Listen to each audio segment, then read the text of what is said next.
ITI નું પૂરું નામ છે ઇન્ડસ્ટ્રીયલ ટ્રેનિંગ ઇન્સ્ટિટ્યૂટ. શું છે? Industrial training institute. અને ગુજરાતીમાં કહેવાશે ઔદ્યોગિક તાલીમ સંસ્થા. શું કહેવાશે? ઔદ્યોગિક તાલીમ સંસ્થા. હવે ધોરણ 10 કર્યા પછી તમે 11 હું ભણો છો, 12 ભણો છો અને 3 વર્ષ કોલેજ કરો છો. ટીવાયબી ગ્રેજ્યુએટ થાઓ છો. કેટલા વર્ષ? કુલ 5 વર્ષ. કેટલા? હવે 5 વર્ષ તમે એમાં ભોગ આપો છો, બરાબર? તેમ છતાંય પણ લાખોની સંખ્યામાં બેરોજગારો ભરે છે. શું ભરે છે? બેરોજગારો, જેને નોકરી નથી. જ્યારે તમે ધોરણ 10 પૂર્ણ કર્યા પછી આઈટીઆઈ કરો છો. શું કરો છો? આઈટીઆઈ કરો છો તો તમને 2 વર્ષમાં એનસીવીટી નું સર્ટિફિકેટ મળી જાય છે. એનસીવીટી શેનું? એનસીવીટી નું, જે દિલ્હી સરકાર દ્વારા આપવામાં આવે છે અને એ આખા ભારતમાં ચાલે. કયો? આખા ભારતમાં ચાલે, વિદેશમાં પણ ચાલી શકે, બરાબર?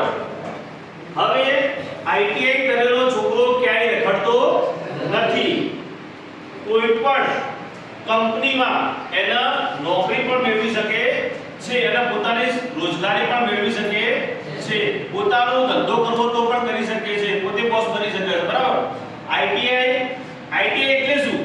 તો આઈટીઆઈ જેમ કે fitter, electrician, wireman, motor mechanic, COPA, drone, solar, એવા વિવિધ પ્રકારના ટ્રેડો ચાલે છે, બરાબર? ટ્રેડ એટલે કે તમે જે રીતે ભણો છો, ધોરણ 10 ભણો, એવી રીતે અમારે ટ્રેડ કહેવાય. આઈટીઆઈ શું કહેવાય? આઈટીઆઈ માં ટ્રેડ ચાલે છે. જેમ કે તમે કપડા પહેર્યા છે, તમે આ બેન્ચીસ છે, પંખો છે, ફ્રીજ, ટીવી, એસી, એટલે કે જે જીવનની જરૂરિયાતો છે અને જેનું ઉત્પાદન થાય છે, એ મોટા મોટા કારખાના હોય, ઇન્ડસ્ટ્રીઓ હોય, કંપની હોય, બરાબર? તો આ બધા જગ્યાએ નોકરિયાત વર્ગની જરૂર પડે ને, પણ એ કેવા નોકરિયાત વર્ગ? જે આઈટીઆઈ કરેલો હોય તેવા. અને આ દુનિયામાં, આ ભારતમાં કેટલી કંપનીઓ છે. આપણા ગુજરાતમાં બનાસકાંઠામાં ભુજ, અલગ અલગ જગ્યાએ મુન્દ્રા, આ બધી કેટલી મોટી મોટી કંપનીઓ છે. પાલનપુરમાં પણ મોટી મોટી કંપનીઓ છે. તો ત્યાં આઈટીઆઈ કરેલો છોકરાને તરત જ નોકરી મળી જાય, બેરોજગાર રહેતો નથી. જ્યારે પેલો 5 વર્ષ તમે કરો છો તેમ છતાં પણ નોકરી મેળવી શકતા નથી. જ્યારે અહીંયા આઈટીઆઈ પૂરું કર્યું તરત જ તમને એપ્રેન્ટિસ કરવાનું. શું કરવાનું? એપ્રેન્ટિસ. 1 વર્ષનું પૂર્ણ એપ્રેન્ટિસ કરવાના, તોય તમને સ્કોલરશિપ મળે. શું મળે?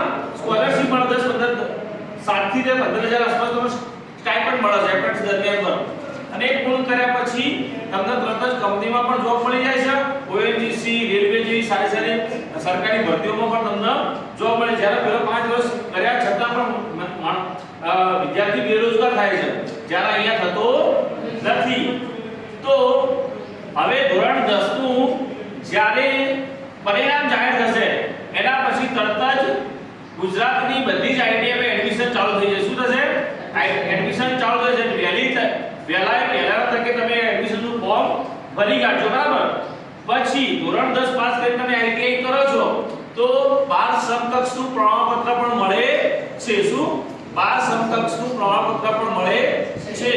આઈટીઆઈ એટલી બધી ઇમ્પોર્ટન્ટ છે, તમને ગમે ત્યાં નોકરી મળી શકે છે. પણ કંપનીમાં પોતાની રોજગારી, પોતાનો ધંધો પણ કરવો તો તમે કરી શકો છો. તો આઈટીઆઈ ઇઝ ધ બેસ્ટ વિકલ્પ. શું છે? આઈટીઆઈ બેસ્ટ વિકલ્પ છે. જો તમારે આગળ ભણવું તમે ભણી શકો, એની કોઈ ના નથી. પણ જલ્દી રોજગારી મેળવવી હોય, જલ્દી નોકરી મેળવવી હોય તો આઈટીઆઈ સારામાં સારો વિષય છે.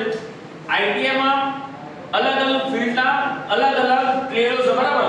તો જેમાં કૌશલ્ય છે એ ટ્રેડમાં એડમિશન લઈ શકે છે. કોઈને કમ્પ્યુટર ગમતું હોય તો કમ્પ્યુટર એડમિશન લઈ શકે, કોઈને વાયરિંગનું કામ ગમતું હોય તો વાયરમેન અને ઇલેક્ટ્રિશિયન છે, કોઈ મિકેનિકલનું કામ છે તો એમએમપી, ફિટર એ બધા ટ્રેડ કરી શકે છે. તો તમે પોતાની મરજી પ્રમાણે પોતાનો વિષય પસંદ કરી શકો છો અને એમાં આગળ વધી શકો છો. આ આઈટીઆઈ કરેલા લોકો મેનેજર છે, સારી સારી કંપનીઓમાં નોકરી પણ કરે છે. તો આઈટીઆઈ નો એડમિશન આઈટીઆઈ પાલનપુરમાં એડમિશન ચાલુ થઈ જશે. ધોરણ 10 નું રિઝલ્ટ આવશે એટલે જો તમારે કોઈ પણ વ્યક્તિએ આઈટીઆઈ કરવું હોય તો ઓનલાઈન આઈટીઆઈ માં ફ્રી ઓફ તમને ફોર્મ ભરી આપવામાં આવશે અને સંપૂર્ણ માર્ગદર્શન આપવામાં આવશે, બરાબર? ઓકે.